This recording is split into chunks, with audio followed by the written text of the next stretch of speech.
फिर से आपका स्वागत है मेघास हिंदी एकेडमी में। आज हम यहाँ पर देखेंगे कक्षा 8वीं पाठ 10 कामचोर, जिसके लेखक है इस्मत चुगताई। पाठ का सारांश हम यहाँ पर बताने जा रहे हैं। आजकल के पेरेंट्स, माता पिता की हालत हो गई कि हर एक छोटे से छोटे काम के लिए वो घर में नौकर चाकर रखते हैं, और फिर बच्चे अगर कुछ काम न करते हुए दिखाई दिए तो वो बच्चों को ये बताते हैं कि बच्चे कामचोर हो गए हैं, वो कोई भी काम खुद ब खुद नहीं कर सकते, इतना तक कि वो हिलकर पानी भी नहीं पी सकते। वही कहानी आज हमें इस पाठ के माध्यम से बताई जा रही है। पहले यहाँ पर अम्मा अब्बा का आपसी वाद विवाद। माता और पिता के बीच में छोटा सा झगड़ा हो रहा था कि बच्चे कोई भी काम अपने आप नहीं करते, तो वो कामचोर बन गए हैं। तो आज से ही शुरू करेंगे कि बच्चों को हम काम लगाएंगे, घर के सभी नौकर चाकरों को निकाल देंगे और बच्चों को हर एक काम करने के लिए बता देंगे। तो यहाँ पर जब माता पिता की बातचीत हो रही थी तो बच्चों ने ये सोचा कि चलो क्यों ना हम भी काम करेंगे, हम कौन सी ऐसी बात से हारेंगे नहीं। आज हमें चुनौती दी गई है काम करने की, तो हम काम करेंगे ही। ये सोचकर बच्चों ने उन बातों के लिए हाँ कहा। अम्मा का निर्णय। अम्मा ने सीधे तौर से बता दिया कि जो भी काम नहीं करेगा उसको रात का खाना नहीं मिलेगा। पिताजी ने भी उनको सहमति दी और इस तरह से अम्मा और अब्बा ने मिलकर बच्चों से काम करवाने की कोशिश की। उनको फरमान निकाला कि सभी को काम करना पड़ेगा। माँ ये जानती थी कि बच्चे सभी काम नहीं कर सकेंगे। कहने के लिए बात तो उन्होंने कह दी कि बच्चों को काम करना ही चाहिए, लेकिन बच्चे किस अंदाज से करेंगे इसके बारे में उनके मन में शक था। इसीलिए वो सोच रहे थे कि बच्चों से काम करवाया जाए या नहीं करवाया जाए। फिर बच्चों को अलग अलग काम करने के लिए भी बताया गया, जैसे बच्चों के द्वारा किए गए कार्य। पहला कार्य है हिलकर पानी पीना। मुहावरा तो है हिलकर पानी पीना अर्थात काम करना, लेकिन बच्चों ने उस मुहावरे को अपने आप में लगा दिया। जैसे हिलकर पानी पीना, क्यों हम हिलकर भी पानी नहीं पी सकते? सोच विचार करके 8-10 बच्चे एक साथ जो गए पानी की मटकी के पास गए। वहां पर धींगा मुश्ती हो गई। हर कोई अपना अपना बर्तन लेकर पानी के मटकी के पास गया। हर कोई पानी लेना चाहता था और इसमें सब पानी फैल गया, मटका इधर उधर हो गया। और इसमें क्या हो गया, पानी पीने का जो पहला काम उनको मिला था, खुद ब खुद करने का काम, उनको उसको पूरी तरह से उन्होंने वश कर दिया। दूसरे काम की तरफ हो गए। चलो ये काम ना सही, हम दूसरा काम करेंगे, दरी साफ करेंगे, कारपेट साफ करेंगे। कारपेट साफ करने के लिए गए। चारों ओर से मिलकर सभी ने उसको उठाया और जोर जोर से उसको जमीन पर पटकने लगे, जिसकी वजह से उसमें जमी हुई बहुत दिनों की धूल जो थी वो पूरा उनके कमरे में फैल गई। हर एक के सिर पर अर्थात बालों पर इतनी सारी धूल अट गई, हर एक चीजों के ऊपर धूल अट गई। और दरी साफ करने के लिए जो उन्होंने कार्य शुरू किया था, जिसका परिणाम हो गया कि सभी को खांसी लग गई। अब इतनी धूल जो रूम में उनके कमरे में फैल गई थी, तो उन्होंने सोचा चलो ऐसे नहीं काम करेंगे, पहले उस पर थोड़ा सा पानी छिड़केंगे। अब पानी छिड़कना अलग बात है और पानी पूरी तरह से गिरा देना बात अलग है। पानी उन्होंने क्या किया, बाल्टी बाल्टी पानी लेकर आया और उसके ऊपर डाल दिया, जिसका परिणाम ये हो गया कि ये दरी जो कारपेट जो था उसमें जो धूल जमी थी वो क्या बन गई, कीचड़ बन गया।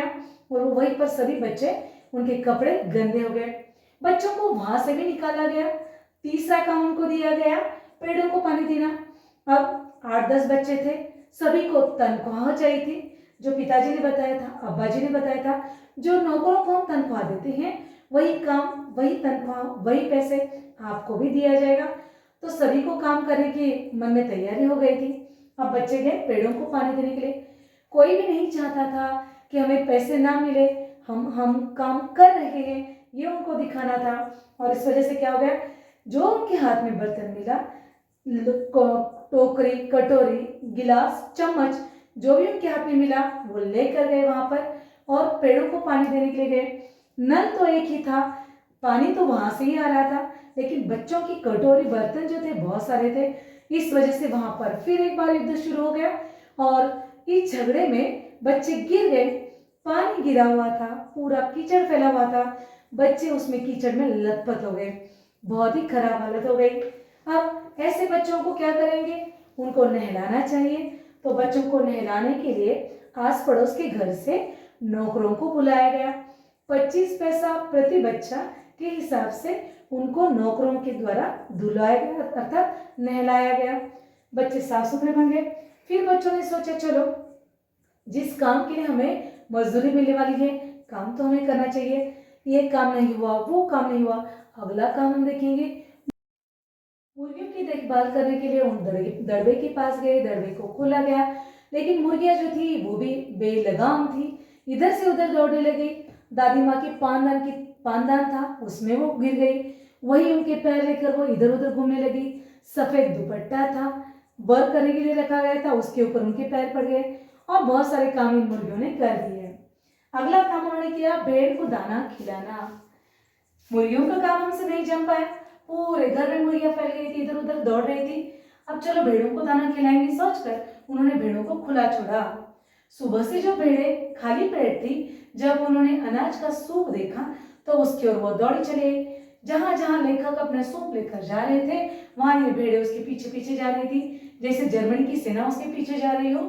और इस बीच में जो भी उनके रास्ते में आया, वो किसी को भी बिना देखे हुए आगे जा रही थी। इस तरह से ये भेड़ें जो भूखी थी, उन्होंने सूप में जो दाना था वो तो खा लिया, जो अनाज था खा लिया, लेकिन उससे उनका पेट नहीं भरा।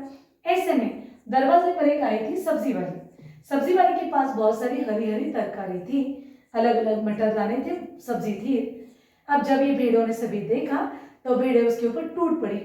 इतनी सारी संख्या में भेड़ें एक साथ आई तो उनको कोई रोक नहीं सका और पूरे सभी भेड़ों ने मिलकर वो तरकारी अर्थात वो सब्जी वाली की टोकरी पूरी तरह से खाली कर दी। आगे जब ये भेड़ों को भी हम रोक नहीं सके, काम नहीं कर सके, सोचकर सभी बच्चों ने फिर से क्या किया, और एक काम वो करने के लिए गए। चलो शाम का वक्त हो गया है, भैंस का दूध तो धोने का काम करेंगे, ये सोचकर वो भैंस की ओर चले गए। भैंस तो नियंत्रण में नहीं आने वाली थी, इसलिए उन्होंने सोचा कि पहले हम क्या करेंगे, भैंस के चार जो पैर है वो चारपाई से बांधेंगे। पिछले 2 पैर उन्होंने चाचा जी की चारपाई से बांध दिए, जहां पर चाचा जी सोए थे। आगे के 2 पैर बांधने के लिए वो वहां पर गए, लेकिन इतने में भैंस चौंकनी हो गई। भैंस ने जान लिया कि जरूर कुछ न कुछ अलग हरकत की जा रही है, और भैंस ने क्या किया, अपना नियंत्रण जो था खो दिया और भैंस इधर उधर दौड़ने लगी।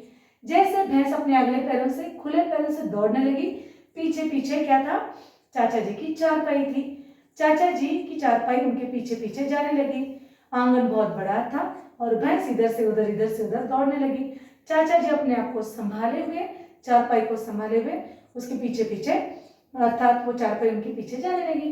अब भैंस को तो नियंत्रण में लाना मुश्किल था, तो क्या किया जाए सोचकर बच्चों ने भैंस के जो बच्चे थे अर्थात बछड़े थे उनको छोड़ दिया, और वो बछड़ों को देखकर भैंस वहां पर रुक गई। भैंस जैसे रुकी, बच्चों को लगा चलो हम इसका दूध निकालेंगे। जिसको जो बर्तन मिले वो अपने हाथ में लेकर आए और दूध निकालने लगे, लेकिन भैंस ऐसी वैसी तो थी नहीं, रोज की आदत तो बच्चों को कोई काम की थी नहीं। सो भैंस ने क्या किया, जैसे वो दूध निकालते रहे, भैंस ने तुरंत अपने पैर ऐसे मारे कि उनके पूरे बर्तन इधर उधर गिर गए। तो इस तरह से बच्चों ने यहाँ पर बहुत सारे काम किए दिखाई दिए और एक भी काम उनका ठीक तरह से नहीं हुआ, लेकिन इन सब कामों के बीच में पूरा घर कचरे से जम गया। जहां भी देखो मुर्गियां, भेड़ें, कीचड़ फैला हुआ था। अब घर में ऐसे लगा कि जैसे पूरी तरह से तूफान आकर गया को। अम्मा की चुनौती, जब ये सब हालत देखी, घर की हालत देखने के बाद माँ को तो इतना चिंता होने लगी और माँ ने सीधा चुनौती दे दी कि आज से घर में कोई भी काम नहीं करेगा, और अगर कोई काम करने के लिए गया तो मैं घर से निकल जाऊंगी, अर्थात मैं मायके चली जाऊंगी। अब्बा की बच्चों को नसीहत।